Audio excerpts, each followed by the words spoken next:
Mas, assim, por que sobre a confessionalidade, por que é importante? Por que é um fundamento que pode ser aplicado em qualquer lugar do mundo, por exemplo, quando se vai plantar uma igreja? Porque a questão ali não é cultural. A questão ali são verdades eternas e basilares da fé. Sim, são alicerces da fé. São alicerces da fé. Se tu tá fazendo para uma igreja de jovens, né, que tem muitos jovens, ou se tem muitos idosos, não faz diferença nenhuma. Não faz diferença nenhuma, porque a verdade bíblica continua sendo a mesma. E eu acredito que o trabalho desses documentos é expor a verdade bíblica, ou pontuá-las, né, sistematizá-las de maneira que a gente saiba, ó, sobre isso eu creio assim, sobre aquilo eu creio assim, sobre aquilo outro eu creio assim, sobre aquilo outro eu creio assado. Entende? Então por isso é importante, né?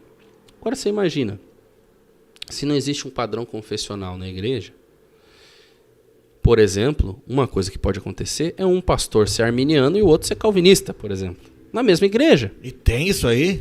Tem.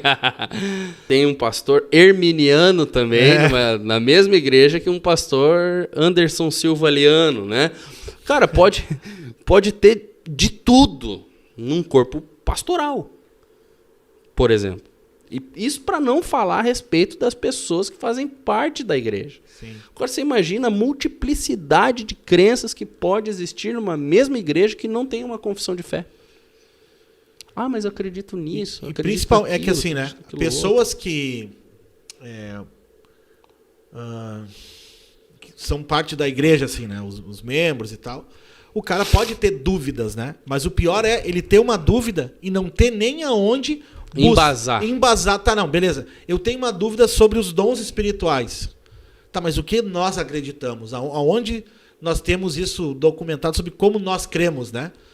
Bah, não sei. Então cada um pode crer, porque não tem, ninguém sabe, né? Nem o pastor sabe às vezes, né? Sim. Se tu tem uma confissão de fé... Isso ainda é um assunto que fica muito óbvio, né?